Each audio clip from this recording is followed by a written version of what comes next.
Nobody believed what happened at the Hartwell mansion that Friday night. 6 best friends went in for the ultimate sleepover, but when morning came, only 3 walked out. The other 3? According to everyone else, they never existed at all. The autumn rain drummed against the windows of Uber as Maya checked her overnight bag one last time. "I still can't believe Chloe's parents are letting us sleep in that creepy old house," she said, scrolling through her Instagram stories. "It's not creepy, it's vintage," Chloe laughed from the front seat. "Besides, my aunt just inherited it. Someone needs to make sure it's not haunted before she moves in." In the back seat, Alex adjusted his gaming headset around his neck. "Guys, I brought my Switch and portable projector.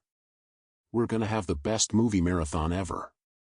Don't forget the ghost hunting apps," Zoe added, already downloading EMF detectors on her phone. "If this place is haunted, we're getting it on TikTok." The 6th friend, Jordan, had been quiet the whole ride, staring out at the passing streetlights.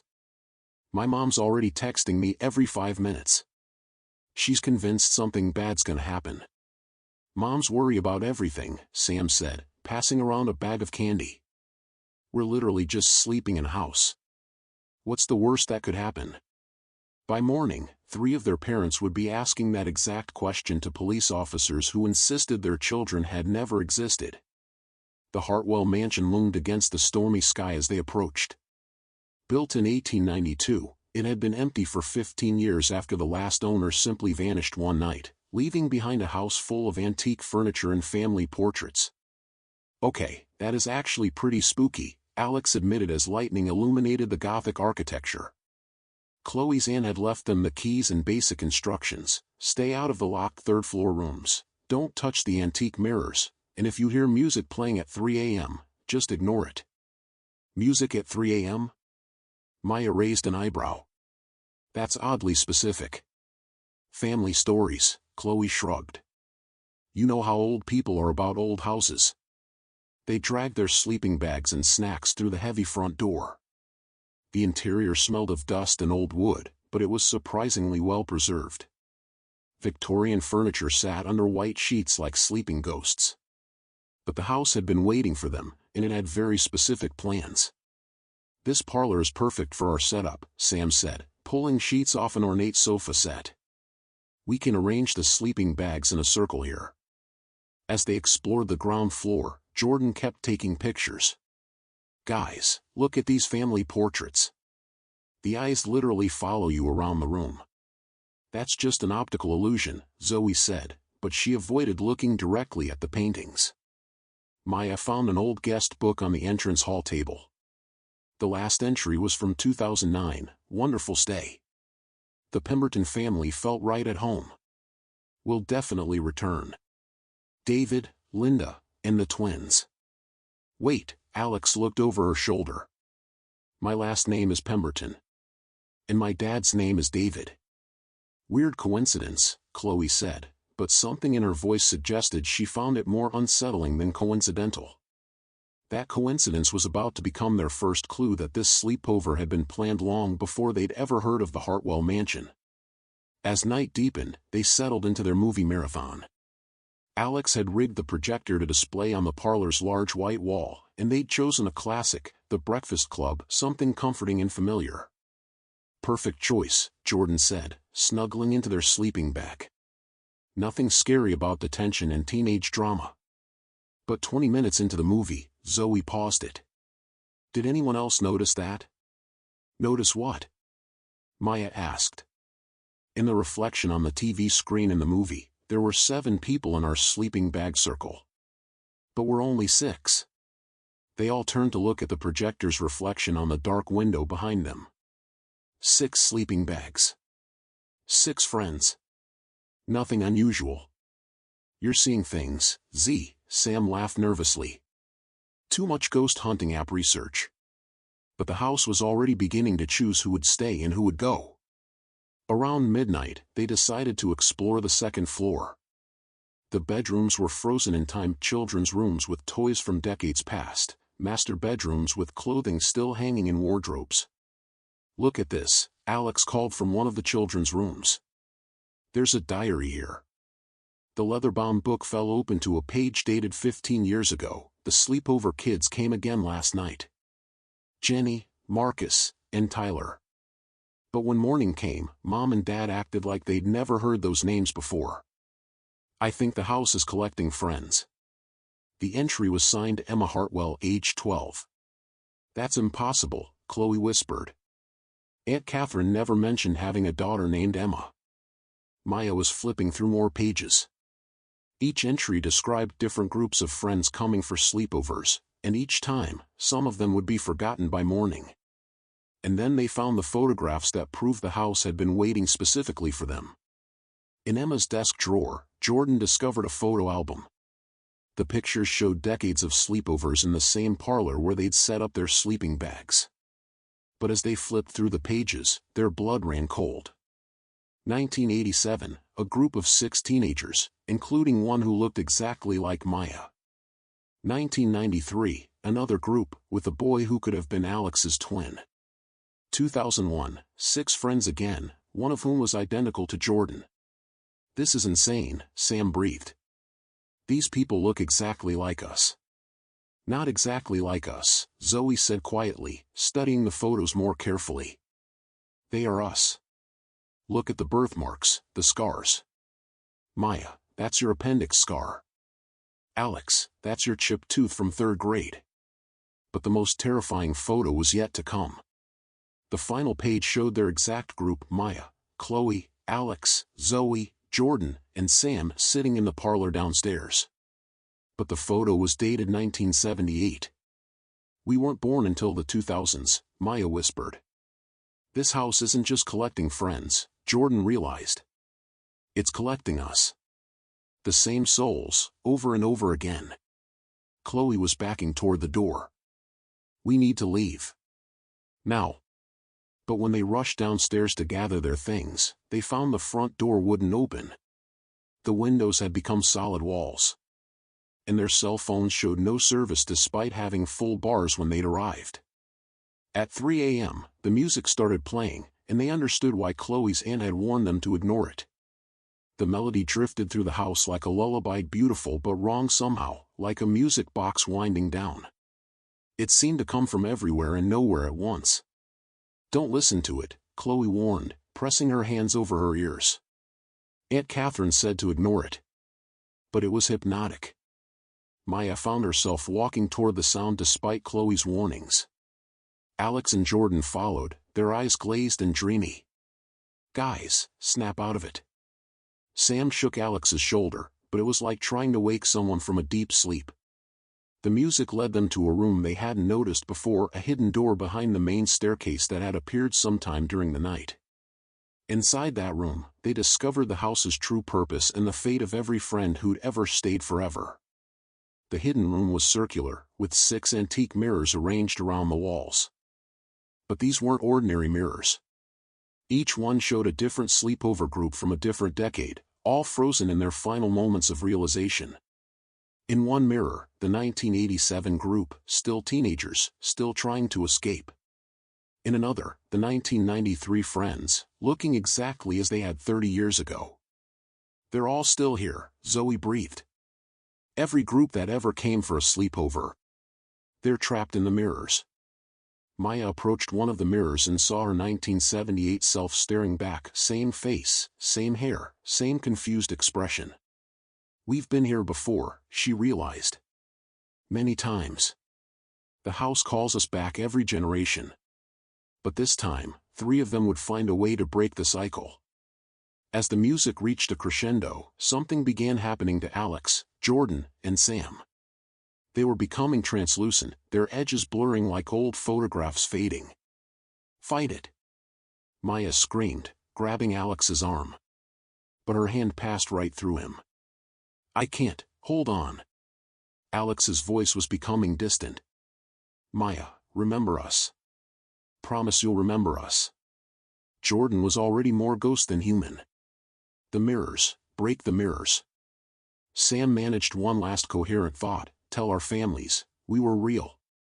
And then they were gone. Not dead, gone. Like they had never existed. When Maya, Chloe, and Zoe woke up the next morning, they faced a horror worse than death. Maya's phone rang at 8 a.m. Her mother's voice was cheerful and normal. "How was your girls' night, honey?" "Just you and Chloe and Zoe, right?" "Mom, what about Alex? And Jordan? And Sam?" A long pause. "Sweetie, who are Alex and Jordan and Sam? Are those friends from school? You've never mentioned them before." Maya looked at Chloe and Zoe, both pale with terror. Their group text message thread now showed only 3 participants. The photos from last night showed only 3 sleeping bags, only 3 friends. Alex, Jordan, and Sam had been erased from reality itself. But the 3 survivors still had the photos from Emma's album, and they proved something that would change everything. In the photos from previous decades, Maya noticed something she'd missed before. In each group shot, there were always 6 friends initially. But in later photos from the same visits, only 3 remained. The house takes half, Chloe realized. It always takes exactly half. But why us? Zoe asked. Why were we chosen to remember? Maya studied the pattern more carefully. Look at the survivors in each decade. They're always the ones who were most skeptical, most resistant to the music. We didn't listen, Chloe said. We covered our ears. The house needs witnesses, Maya understood. People who remember what it took. People who will bring the next group. Because the most terrifying part wasn't losing their friends, it was discovering their role in bringing the next victims. Over the following weeks, Maya, Chloe, and Zoe tried desperately to prove their missing friends had existed. But every piece of evidence had been erased or altered. School records, social media accounts, family photos all showed a world where Alex, Jordan, and Sam had never been born. Only the 3 survivors remembered them. We could tell people, Zoe suggested during one of their late-night phone calls. Tell them what? Maya replied bitterly. That 3 of our best friends were deleted from existence? They'll think we're having a shared psychotic break. But then Maya received a DM on Instagram from someone named Emma_H_2009. I know what you're going through. The house chose you to remember because you have a job to do. Meet me at Riverside Park tomorrow. Bench by the duck pond. Come alone. The meeting would reveal that the survivors of each sleepover had formed a secret network. Emma looked exactly like the 12-year-old from the diary, despite being in her 20s now. The house preserves us, she explained. We age slowly, live longer than we should. Also we can fulfill our purpose. Which is what? Maya asked, though she was beginning to suspect the answer. We find the next groups. Every 20 years or so, the house needs to feed. And it needs people who match the same spiritual frequency as the originals. Emma showed Maya a thick folder filled with photos, research, and profiles. I've been tracking potential candidates since 2015. When I saw your group's social media activity, I knew you were perfect matches. You mean, you're the reason we ended up at that sleepover? I planted the suggestion with Chloe's aunt. Made her think the house needed young energy to clear out any bad vibes. Emma's smile was sad but determined. I'm sorry, Maya. But this is how it works. The house chose us to be its recruiters. But Maya was about to discover that some survivors had found a way to fight back. There's a group of us who've gone rogue, Emma whispered, looking around nervously. Survivors from different decades who refuse to bring new victims. We've been working on a way to free everyone trapped in the mirrors. She handed Maya a small device that looked like a modified EMF detector. This can disrupt the house's energy field, but only during the new moon when its power is weakest. That's next Friday. What about Chloe and Zoe? Can they help? Emma shook her head. The house bonds strongest with the most compliant survivors. Chloe's already started having dreams about the perfect next group. Zoe's been researching local teens who match the profile. They don't even realize they're doing it. The compulsion grows stronger over time. In 6 months, they'll be actively hunting for the next victims, just like I did with your group. Maya had a choice: save her missing friends and condemn others, or break the cycle forever. Back home, Maya watched Chloe and Zoe with new understanding. Chloe had indeed started mentioning this group of juniors who would love the mansion. Zoe was researching local paranormal enthusiasts, claiming it was just for fun. The house was already working through them. Maya's phone buzzed with a text from an unknown number. The new moon ritual requires 3 items: a mirror from the house, a personal belonging from each trapped friend, and the original guest book. But know this: success means you'll never see Alex, Jordan, and Sam again. They'll be free, but free means gone forever. Choose wisely. Maya stared at the message until it deleted itself. Friday night, she told Chloe and Zoe she was sick and couldn't hang out. Instead, she drove to the Hartwell mansion alone. What she found inside would test everything she believed about friendship and sacrifice. The house felt different without her friends, hungrier, more aware. Every step on the old floorboards seemed to echo with whispered warnings. Maya made her way to the hidden mirror room, carrying Alex's gaming headset, Jordan's lucky bracelet, and Sam's favorite pen, items she'd retrieved from her own room where they'd somehow remained despite reality being rewritten. The mirrors still showed the trapped groups, but now she could see Alex, Jordan, and Sam clearly. They looked exactly as they had during their last moments, still teenage, still confused. Maya? Alex's voice came through the mirror like a distant radio signal. You came back. I'm getting you out, she said, setting up Emma's device according to the instructions. Don't, Jordan said urgently.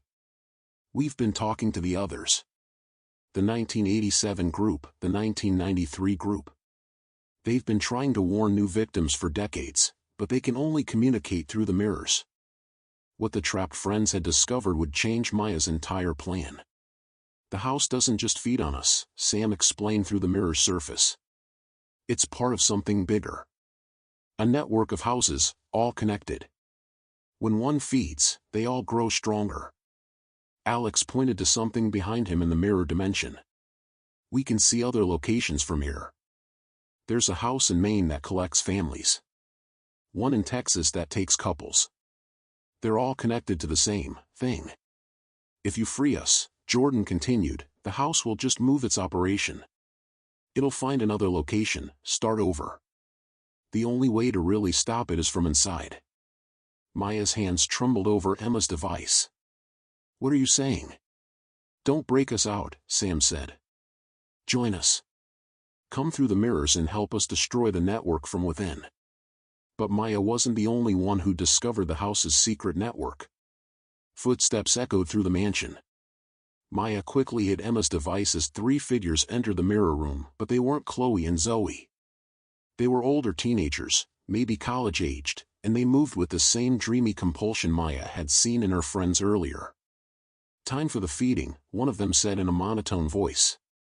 The house is hungry. Who are you? Maya demanded. We're the 2015 group, the second teen replied without emotion. We've been bringing the house new friends ever since our sleepover.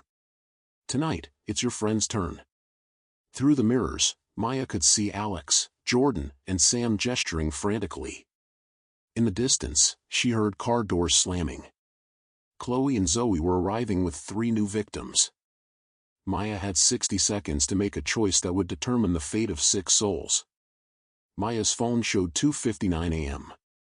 In 1 minute, the new moon would reach its peak, and Emma's device would either free everyone or destroy the house's power entirely.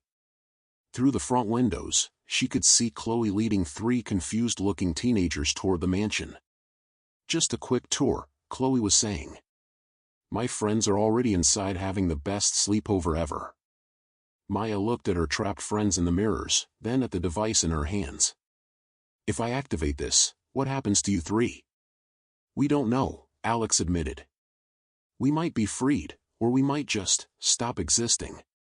But Maya, if you don't stop this cycle, it never ends. The front door creaked open. Chloe's voice echoed through the mansion. Maya?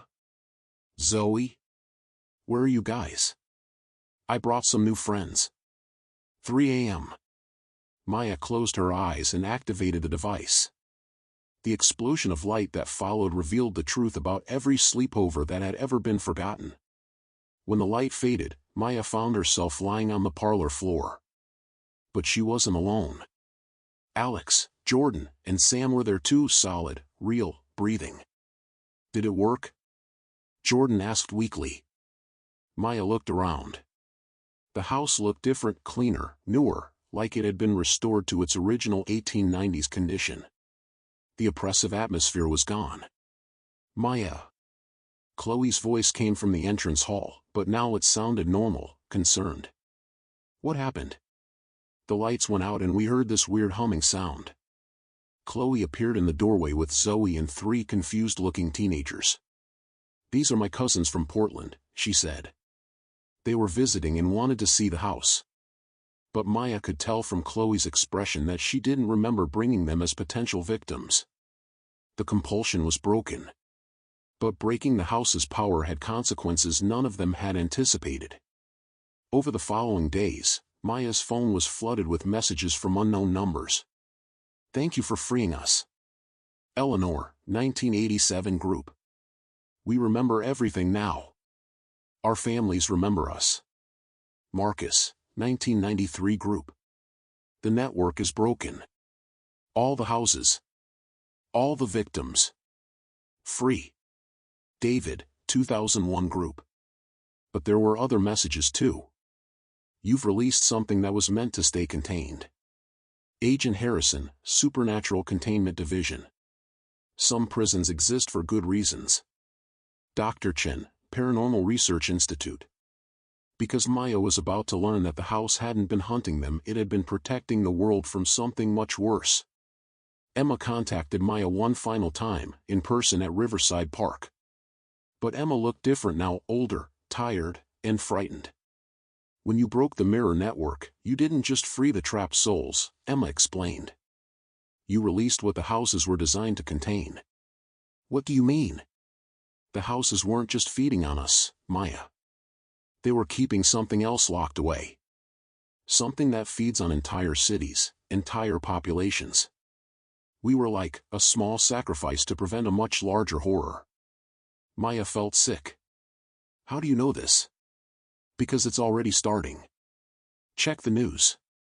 Unexplained disappearances in major cities. Whole neighborhoods going missing overnight. The entity the houses were containing? It's free now. And it's hungry. And Maya realized that saving her friends might have doomed the entire world. The news reports were buried on page 6, dismissed as hoaxes or mass hysteria. Portland neighborhood vanishes overnight, 847 residents missing. Detroit suburb completely empty, no signs of struggle.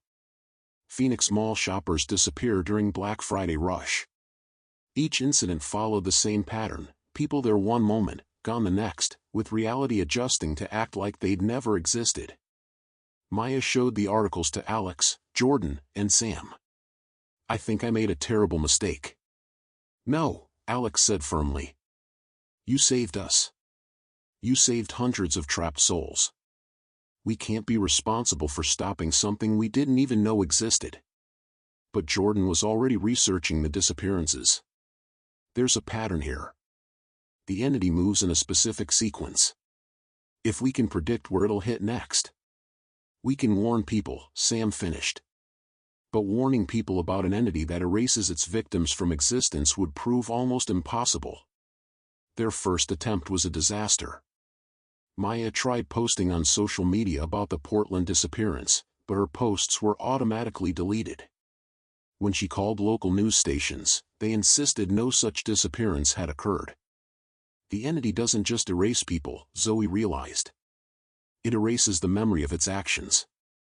Except for us, Chloe added. We remember because we were connected to the house network. So we're the only ones who can see what's really happening, Maya said. The only ones who can fight it.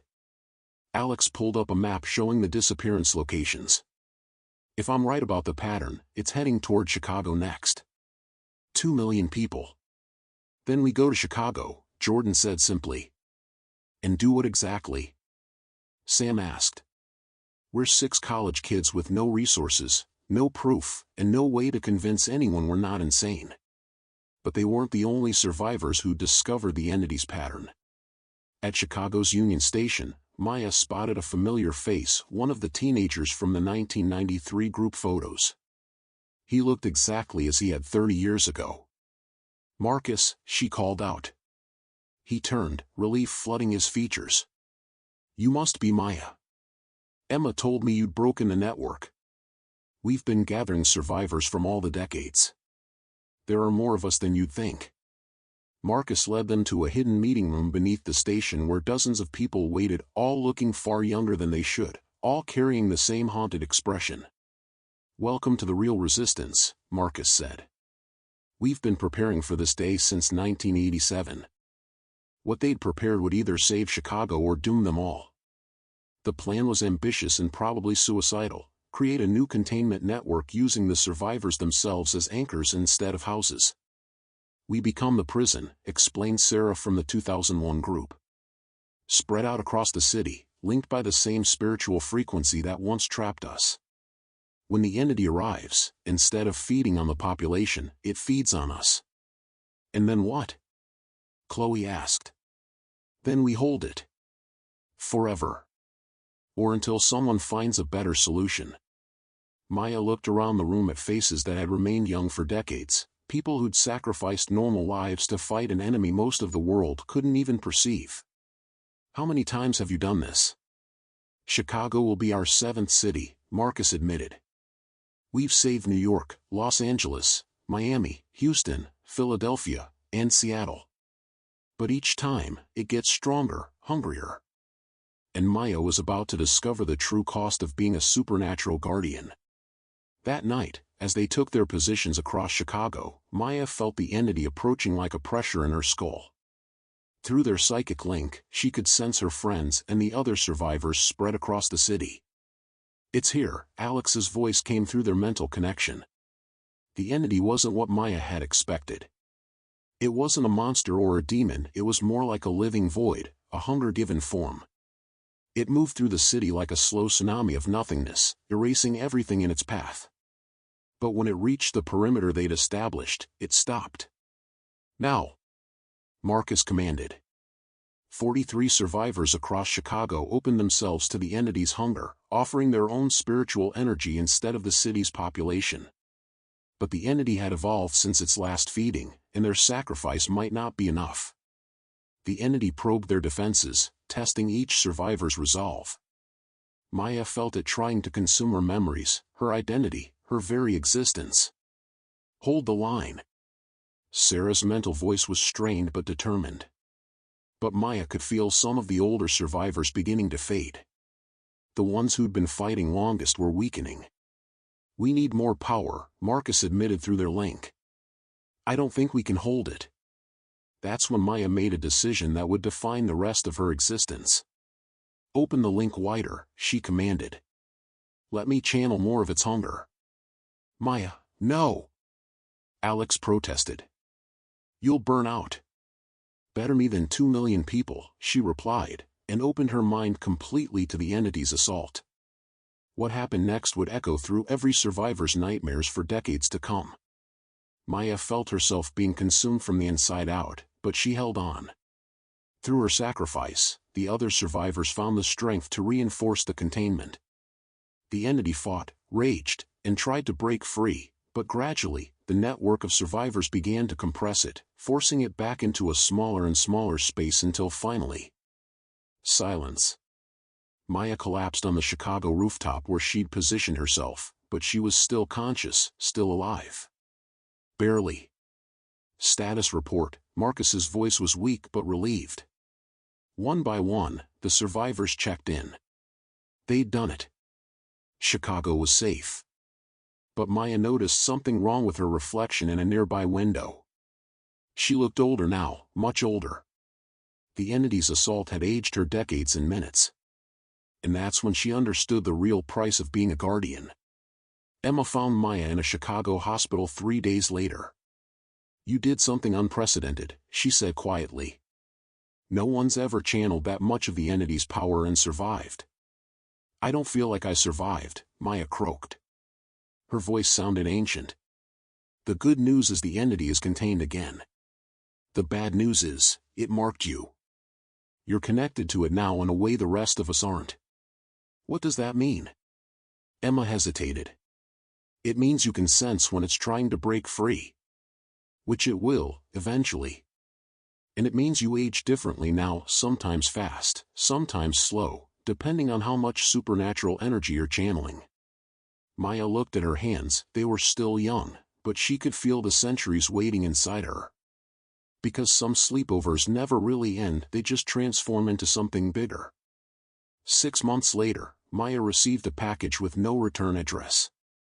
Inside was a new tablet and a note, for coordination purposes. Welcome to the Eternal Sleepover. Your fellow guardians. The tablet contained profiles of supernatural threats across the globe, locations of other guardian networks, and most disturbing of all, a countdown timer. Entity containment breach probability, 73% within next 2 years. Maya realized her sleepover at the Hartwell mansion hadn't ended that October morning. It had transformed into a lifetime commitment she'd never asked for but couldn't abandon. Alex, Jordan, and Sam were safe, living normal lives with their memories of the supernatural erased for their own protection. Chloe and Zoe were slowly forgetting the details, their minds healing from the trauma. But Maya would remember everything forever. Her phone buzzed with a new alert: potential supernatural incident detected, Seattle, Washington. Guardian response required. Maya packed her bag, same as any sleepover, except this one might last forever. And if you ever receive an invitation to a sleepover at a house with too much history, remember Maya's story. Because some friendships are tested not by growing apart, but by deciding who's willing to sacrifice everything to protect the ones they love. The guardians are still out there, still keeping the world safe from hungers it can't imagine. They look like normal teenagers at normal sleepovers. Until the moment they're needed to save the world. But sometimes, late at night, Maya wonders if the entity's containment was really an accident. What if her friend group was always meant to become guardians? What if every random sleepover invitation is actually part of a much larger plan?